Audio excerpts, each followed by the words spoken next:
वज़ीर-ए-आज़म नरेंद्र मोदी के बनारस दौरे से पहले वज़ीर आला योगी आदित्यनाथ ने यहां तमाम तर तैयारियों का जायजा लिया है। योगी ने जायजा मीटिंग मुनक्किद की, ओहदेदारों से तैयारियों के बारे में जानकारी हासिल की, तमाम तर जरूरी हिदायत उन्हें जारी की।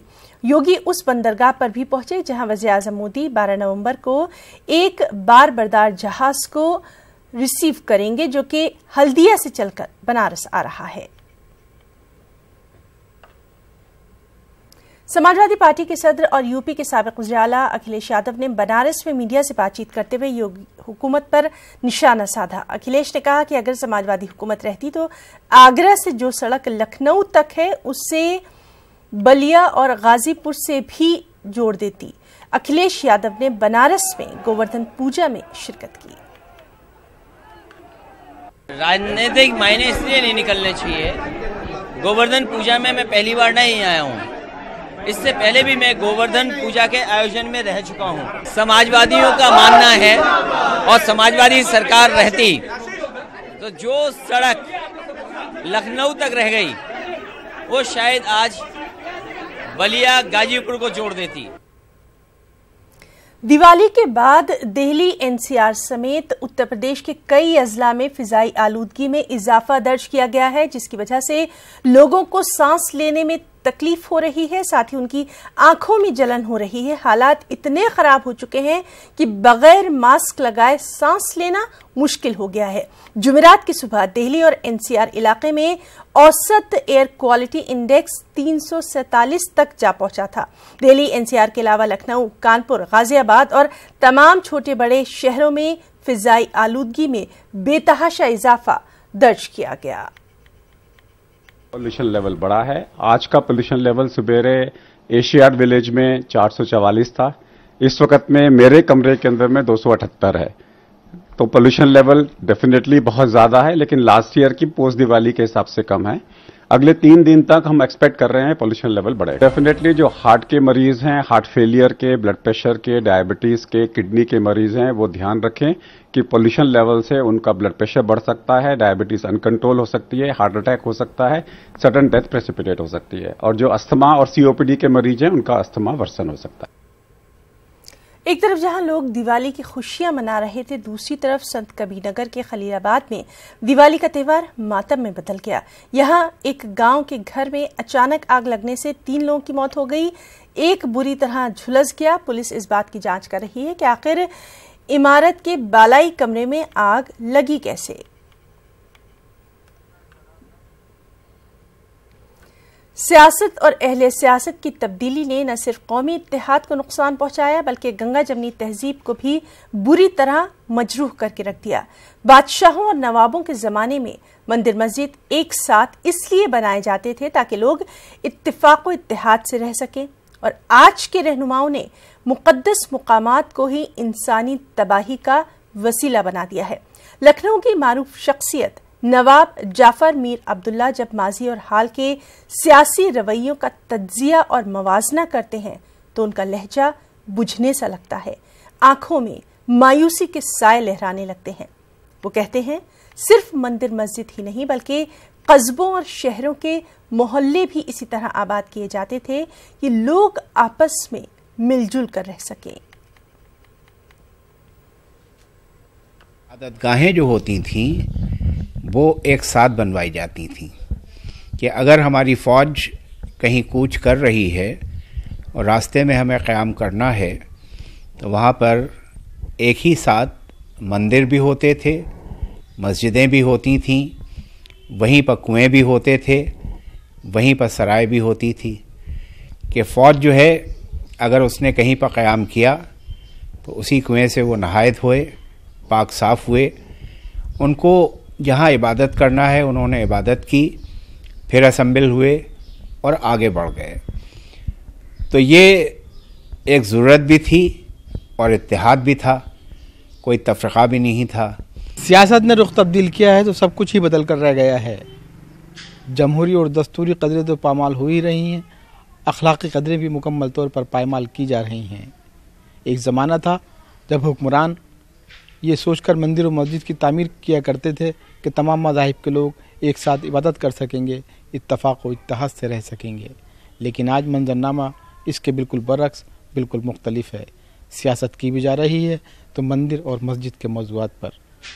हिंदुस्तान को बचाने के लिए, हिंदुस्तान की गंगा जमनी तहजीब को बचाने के लिए अपनी कदीम तहजीबी रिवायत की तरफ लौटना शायद बहुत ज़रूरी है। कैमरामैन गोपी गिरी के साथ न्यूज़ 18 उर्दू के लिए तारिक कमर, लखनऊ। शम्स मुस्लिम वेलफेयर सोसाइटी और उर्दू टीचर्स एसोसिएशन के ज़ेर एहतमाम शायर मशरिक़ अल्लामा इकबाल की यौम विलादत को आलमी यौम उर्दू के तौर पर मनाया गया। इस एक रोज़ा सेमिनार में अलीगढ़ मुस्लिम यूनिवर्सिटी के असातिज़ा और मिली तंजीमों के जिम्मेदारों ने शिरकत की और अल्लामा इकबाल के पैगाम को आम करने पर जोर दिया। चूँकि वो शायर मशरिक़ थे, उर्दू के बड़े शायर थे और उनको अल्लामा का भी खिताब मिला था, इसलिए उन्होंने अपनी ज़बान तहजीब व तमद्दुन, उर्दू ज़बान ही नहीं बल्कि तहजीब है, तो तहजीब को कायम रखने के लिए उन्होंने उर्दू पे एक बड़ी शायरी की। जो हमारे घरों से अब उर्दू ज़बान निकलती जा रही है जिससे तहजीब ख़राब हो रही है, तो इसलिए हमको चाहिए कि इस तरह के प्रोग्राम करते रहने चाहिए। यही उनके लिए, अल्लामा इकबाल साहब के लिए सच्चा खिराज अक़ीदत होगा। एटा में दिवाली की रात 4 साल की मासूम बच्ची के साथ दरिंदगी की हद को पार करते हुए इस्मत दरी की गई, उसका कत्ल किया गया। उसकी लाश प्लास्टिक के बैग में रखी मिली। मासूम बच्ची के जिस्म पर जख्मों के निशान पाए गए। पुलिस इस इंसानी सोज हरकत की जांच कर रही है। एक डेड बॉडी यहाँ पर एक प्लास्टिक बैग में मिली थी जी, और उसमें चोट के निशान हैं, तो बॉडी को पीएम के लिए भेजा गया है जी। अब आगे इसमें मुकदमा पंजीकृत करके टीम्स बना दी गई हैं और आगे इसमें अभी कार्रवाई की जाएगी। एनडीए में सीटों के बंटवारे पर सब कुछ ठीक नहीं मालूम नजर आ रहा। आरएलएसपी ने साफ कह दिया है कि आम चुनाव में 3 सीटों से कम पर वो मानने वाली नहीं। वो बीजेपी और हलीफ जमातों को गठबंधन धर्म निभाने की नसीहत दे रही है। वहीं एनडीए में खींचतान से अपोजिशन को निशाना साधने का मौका भी मिल गया है। माननीय मोदी जी के साथ, बीजेपी के साथ 2014 से मजबूती से खड़े हैं। हम लोग 2019 में भी हमेशा से बोलते आए हैं कि देश हित में माननीय मोदी जी को भारत का प्रधानमंत्री अगले 5 सालों के लिए होना जरूरी। सीट शेयरिंग की निश्चित रूप से जो हम लोग की वार्ता हुई है बीजेपी से, और हम लोगों ने अपने एक्सपेक्टेशंस को बीजेपी को बताने का काम किया है। अब बीजेपी इस पे निश्चित रूप से गंभीर रूप से जो चर्चा कर रही होगी, तभी तो ना अमित शाह जी ने 3 दिन में बोला था, और 3 दिन की जगह पे आज 12वें दिन हो गया। राज्य का हित और राष्ट्र का हित जिसमें होगा उसी हित के तहत सबको समझौता करना होगा, और निश्चित रूप से बड़े भाई की भूमिका में भारतीय जनता पार्टी पूरा प्रयास करेगी कि तीनों दल जो हमारे साथ हैं वो सब लोग आपस में सामंजस्य बन के उन जो राज्य विरोधी ताकतें हैं, जो राष्ट्र विरोधी ताकतें हैं, जो भ्रष्टाचार में डूबी ताकतें हैं, उनके विरुद्ध मजबूती से खड़ा रहा। मेरा हक बनता है। हम 2014 में 7 सीट पर लड़े थे और हम 7 सीट जीते थे। प्रशासनिक व्यवस्था के कारण 1 सीट हम कुछ वोट से हारे। आज भी मेरा डिमांड है, 100% मेरा डिमांड। इस तरह के बयान उन्हें नहीं देने चाहिए। और जहां तक सीटों की बात है तो तय है, सभी को अपने अपने सीट मांगने का सामने रखी। अब बीजेपी को डिसाइड करना है कि उनको कितनी सीट मिलनी चाहिए। इसमें जेडीयू कहीं नहीं है। जेडीयू ने बात अपनी बीजेपी से की, उसी तहत उनकी भी बात तय होगी बीजेपी के तरफ से। उपेंद्र कुशवाहा जी और श्री रामविलास पासवान जी जिस विचारधारा की राजनीति करते हैं, उसमें इन लोगों को सोचने पर मजबूर कर दिया है कि भारतीय जनता पार्टी ने इनको अपमानित करने का काम किया है।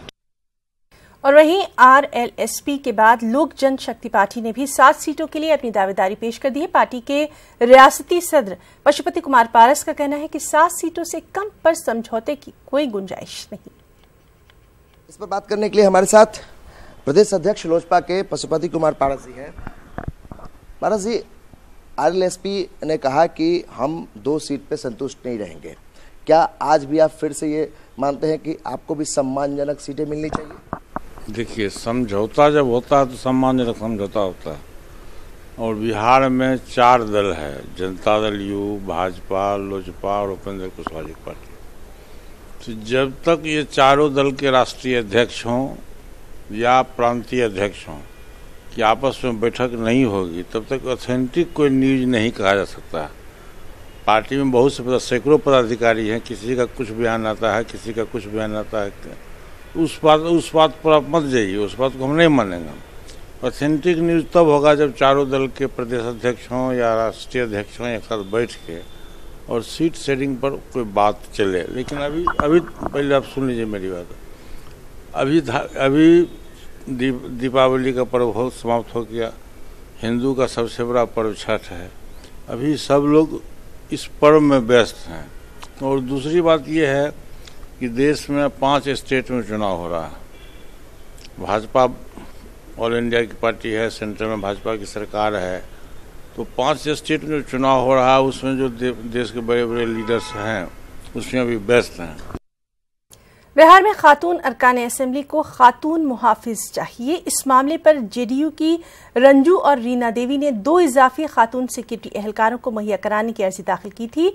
पुलिस हेडक्वार्टर ने इनकी अर्जी पर फौरी कार्रवाई की है। रीना देवी को 2 खातून मुहाफिज मुहैया करवा दी गई हैं, जबकि रंजू गीता को 2 से 4 दिनों में खातून मुहाफिज मुहैया करवा दी जाएंगी। उधर सलामती की सूरत हाल पर आरजेडी ने हुकूमत पर निशाना भी साधा है। 4 दिनों तक चलने वाला महापर्व छठ इतवार से शुरू हो रहा है और इसको लेकर सीएम नीतीश कुमार ने आज गंगा के किनारे बने घाटों का मुआयना किया। नीतीश के साथ नायब वज़ीर सुशील मोदी और वजीर नंद किशोर यादव भी रहे। इस मौके पर नीतीश कुमार ने अहदेदारों को तैयारियों के सिलसिले में जरूरी हिदायत भी जारी की।